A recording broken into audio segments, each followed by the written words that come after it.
से इस पर निसार हमारा खिलाफत पे ईमान है। ये मिल्लत की तंजीम की जान है। रहेंगे खिलाफत से वाबस्ता हम, जमात का कायम है इससे बरम। न होगा कभी अपना इखलास कम, बढ़ेगा इसी से हमारा कदम। खिलाफत है एक आफियत का हिसार, खिलाफत है एक आफियत का हिसार। हमारा खिलाफत पे ईमान है। ये मिल्लत की तंजीम की जान है। खिलाफत से अपनी है सब आबरू, है धाक अपनी बैठी हुई चार सू। खिलाफत से अपनी है सब आबरू, है धाक अपनी बैठी हुई चार सू। बगैर इसके बाकी रहूं मैं न तू, खिलाफत से है गर्म अपना लहू। इसी से है तस्नीम हम होशियार, इसी से है तस्नीम हम होशियार। हमारा खिलाफत पे ईमान है। ये मिल्लत की तंजीम की जान है। हमारा खिलाफत पे ईमान है। आपको हज़रत अमीरुल मोमिनीन अय्यदल्लाहु ताला बिनस्ल अज़ीज़ की मुबारक मौजूदगी में मुतअद्दिद बार नज़्में पेश करने की सादत हासिल हुई है। तो अगर थोड़े से तासुरात अपने बता सकें कि नज़म पेश करना तो हो जाता होता है, घबराता भी है इंसान, लेकिन सवाल ये हो रहा है यहाँ पे कि फिर आप लतीफ़े भी अल्लाह ताला के फज़ल से पेश कर देते हैं, तो आपकी फीलिंग ज़ाती तौर पर इस लिहाज से क्या होती है, ये मैं ज़रूर जानना चाहूँगी इस बारे में। जज़ाकल्लाह सुज़ा, बहुत खूबसूरत सवाल है। बात यह है कि अल्लाह ताला हमारे प्यारे हुजूर का बाबरकत साया हमेशा हमारे सरों पे कायम रखे। ये मौजू ऐसा है, जैसे मैंने शुरू में अर्ज़ किया था, अगर मैं इस पे बात करूं, आप यकीन करें मुझे कोई और आप मौजूद है, मुझसे कोई दूसरा या तीसरा फ़िक्रा नहीं बोला जाता, क्योंकि मुझे उससे आगे इल्म नहीं होता। लेकिन हज़रत अमीरुल मोमिनीन अय्यदल्लाहु ताला बिनस्ल अज़ीज़ की शफ़क़तें ऐसी हैं कि एक दफ़ा एक दोस्त ने मुझे प्यारे हुजूर की दरगुज़र और शफ़क़त का वाक़या सुनाया, तो मैंने उसी वक्त एक नज़म लिख दी जो शुरू ऐसे होती है कि वो समंदर बख्श दे उसका अगर हो इख्तियार। तो प्यारे हुजूर इस कदर दरगुज़र करने वाले, इस कदर शफ़क़त करने वाले हैं कि हकीकत बात ये है कि वक्त कम है और मैं बहुत कुछ कहना चाहता हूँ। तो ये सिर्फ़ प्यारे हुजूर की शफ़क़त है और दरगुज़र है, जिसकी वजह से बाज़ औक़ात ऐसे होता है कि हम में हिम्मत पड़ जाती है कि हम प्यारे हुजूर की मौजूदगी में भी कोई कलाम पढ़ें। तो बस उसमें मैं ये अर्ज़ करूँगा कि दुआ करते रहा करें हमारे लिए और सब के लिए भी।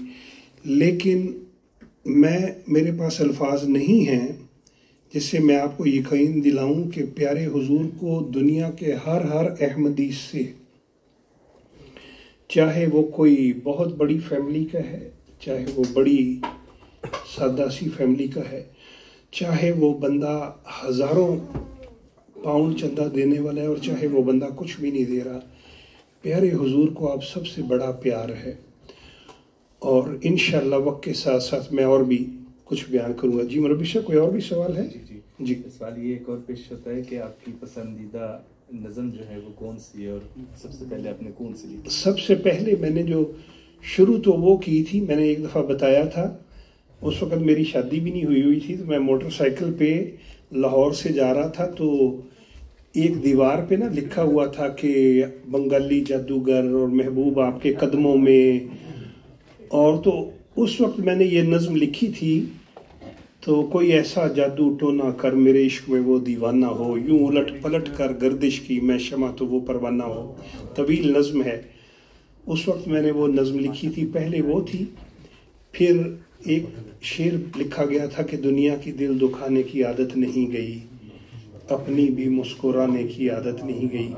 तो ऐसे ही आगाज़ हुआ। लेकिन यहाँ अगर आपकी इजाज़त हो तो मैं एक वाक़या बयान करता चलूँ कि जब मैं लाहौर में था तो मैं लिखता था, तो मैं इतना डरता था किसी को बताते हुए कि मैं शायर हूँ, कि मुझे लगता था कि जो शायर है वो बिल्कुल ऐसे ही है जैसे आप समझ लें कोई मनशियात फरोश है, या शायर कोई ऐसी चीज़ है कि जो बताने वाली बात नहीं है।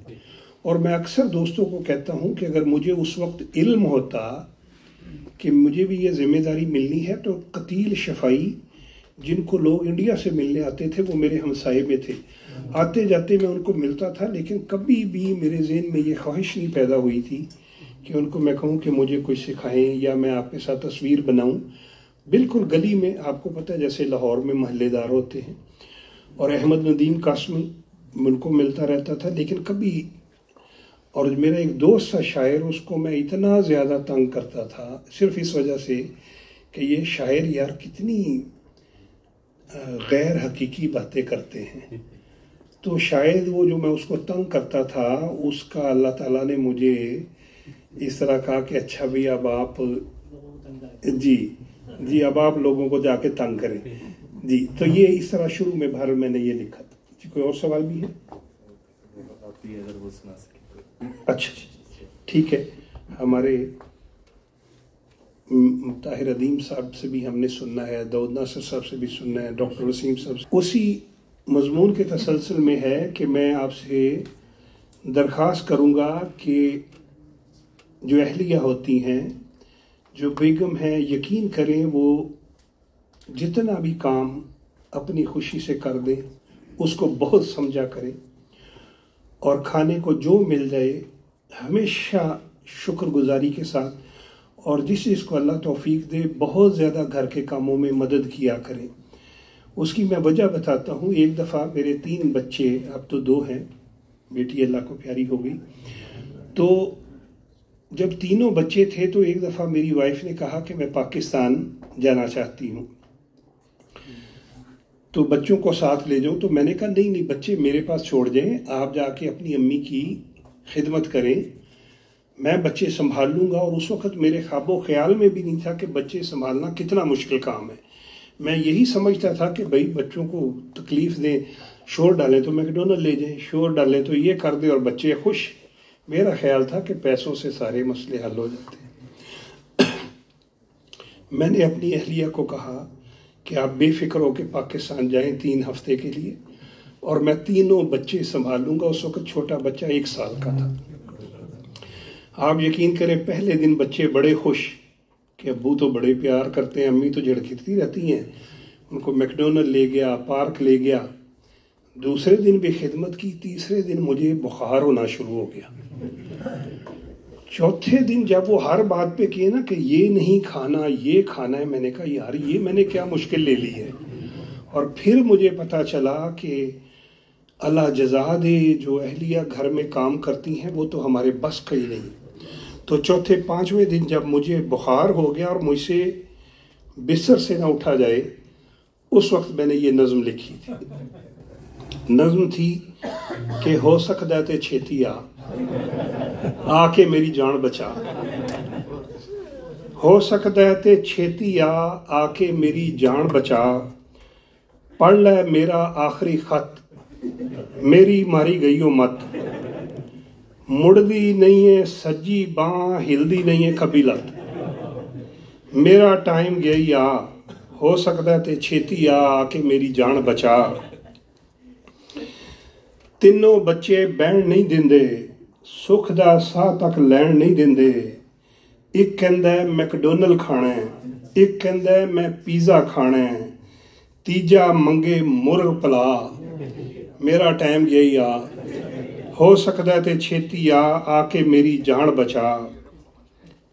परसों आया तेरा खालू, मैं फिर पकिया कीमा आलू, परसों आया तेरा खालू, मैं फिर पकिया कीमा आलू, खा के कहंदा बेड़ा ही तरजे, ऐनी मर्च के बंदा ही मर जे, मेरे दिल नू पे घबरा, दौड़ के एंबूलेंस बुला, हो सकदा ते छेती आके मेरी जान बचा।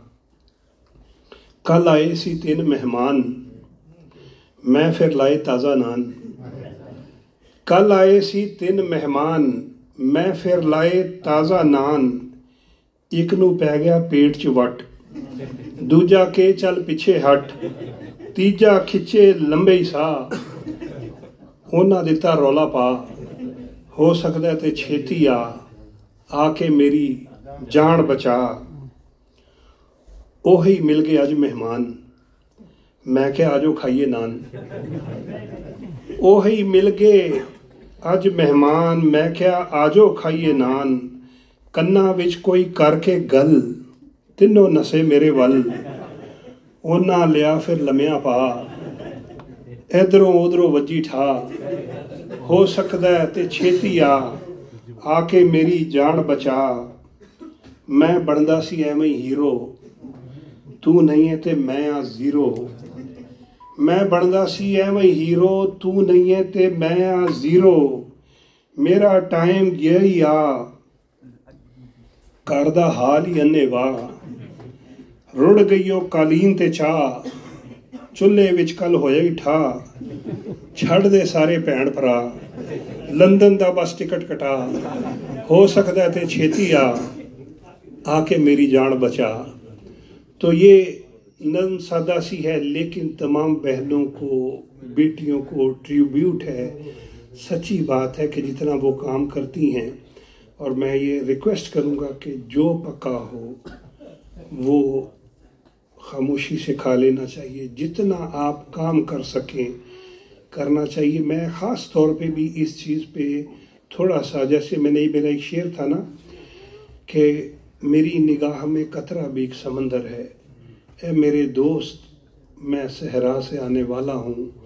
उसकी एक ख़ास वजह ये भी है, और मैं अपनी अहलिया को कहता होता हूँ कि कभी कभी ज़रूर मुझे एक रोटी के साथ सिर्फ चटनी के साथ दिया करो, 2 सूरतें हैं, ताकि एक तो मुझे सब कुछ याद रहे और मुझे वो वक्त भी याद रहे।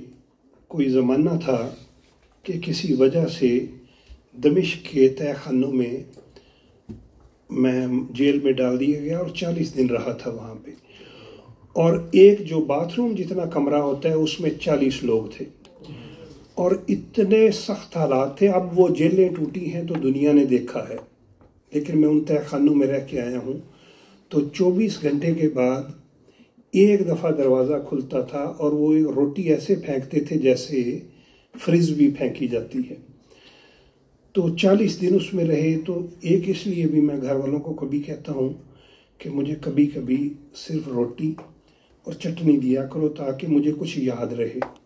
और वैसे भी इन मुल्कों में अल्लाह ताला ने इतनी नेमतें दी हैं कि उनको याद रखने के लिए, तो ये मैं अर्ज़ करता चलूँ कि मेरी ये दरख्वास्त है कि अपने घर वालों को जितना सुकून दे सकते हैं दें। यकीन कीजिए ये एक ऐसी चीज़ है कि अल्लाह आपको इसका एक तो बड़ा अजर देगा। और दूसरा मैंने कहा कि जैसे हर बच्ची की ख्वाहिश होती है ना कि एक दिन एक शहज़ादा आएगा, आप वो शहजादे बने, आप साबित करें। देखिए यहाँ इंसान की उम्र गुजर जाती है किसी फरिश्ते की तलाश में। वो मेरा एक शेर है ना, सितारा बन के रहो या किसी दिए में रहो। उसमें एक ये है कि किसी को दश्त में दरिया के रूप में मिलना, किसी की याद के शीरीं से जायके में रहो, किसी की आंख में उम्मीद का दिया बनकर, किसी उदास से चेहरे के कहकहे में रहो। हम सारी उम्र किसी फरिश्ते की तलाश में रहते हैं। हमें ये नहीं पता कि अल्लाह ताला ने हमें इतनी हिम्मत तौफीक दी है कि हम सारी दुनिया के लिए नहीं लेकिन चंद लोगों के लिए फरिश्ता ज़रूर बन सकते हैं। जज़ाकल्लाह सुल जज़ा। जी मेरे दोस्त, अब मेरे ख्याल